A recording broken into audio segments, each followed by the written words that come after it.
On this episode, I'm going to be showing you 3 tips and tricks on how to fix doors that just doesn't want to close. See how it is scrubbing and doesn't want to close. Very tight at the top. So let's fix this problem.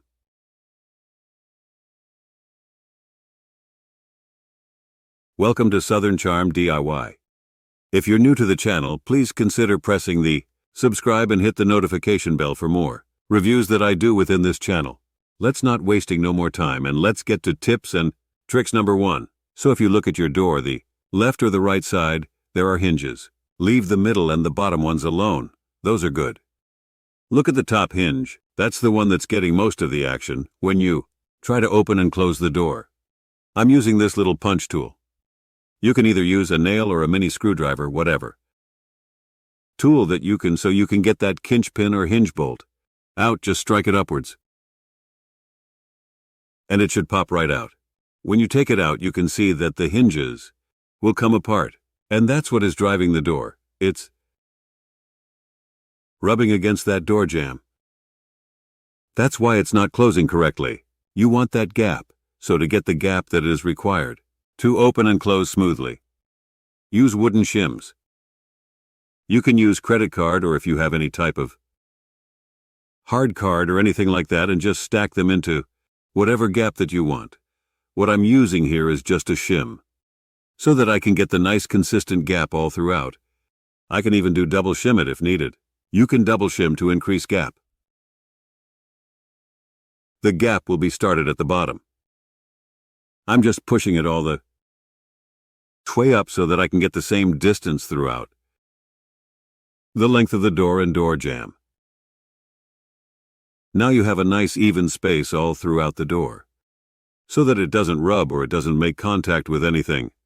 Or you can use the air shim pump. Then no shims is needed. Pump air action.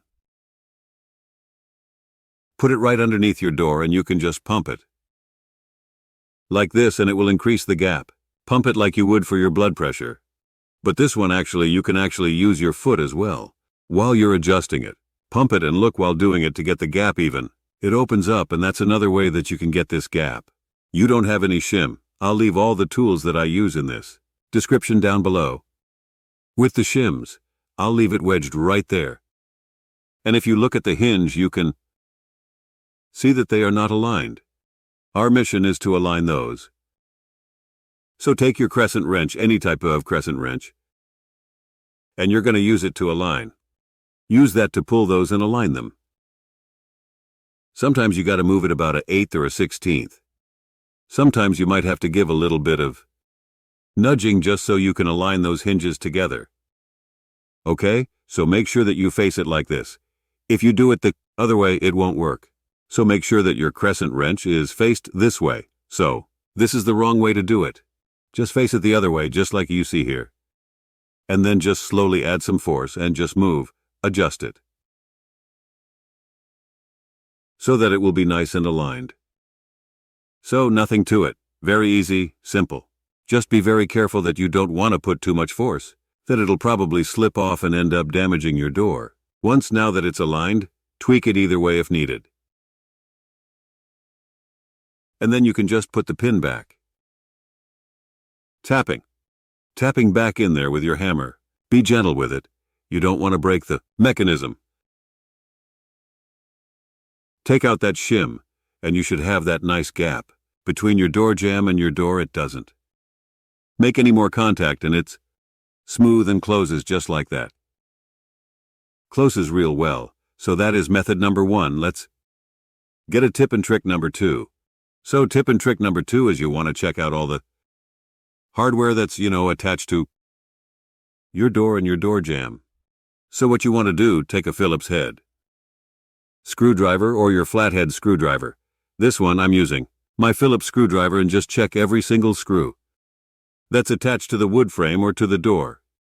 This one we pinpointed very loose. The more I am turning, it will not tighten up, it just keeps circling and circling. So that's an indication that you have a loose mechanism or a loose hardware on your door.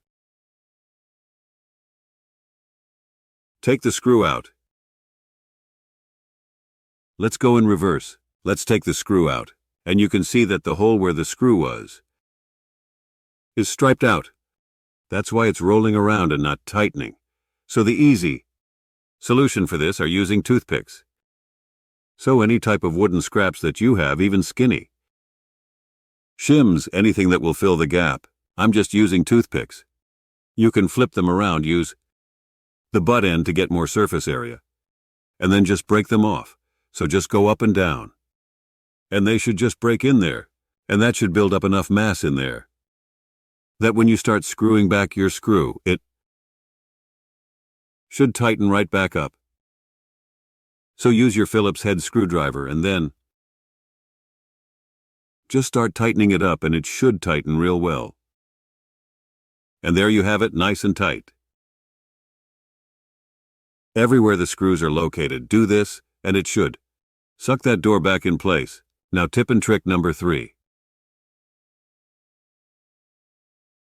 So if you want to tighten the hinge in the door frame, use a general purpose screw, about a 2.5-inch screw. And again, I'll leave all the materials that I used on the description down below. Run the screw all the way in tight. It will make contact with the stud. You will see it pull the hinge in tighter, perfectly tight to the frame hinge. If you found this video helpful, friends, please hit that big thumbs up. Press that subscribe notification bell, and I'll see you on the next video, friends.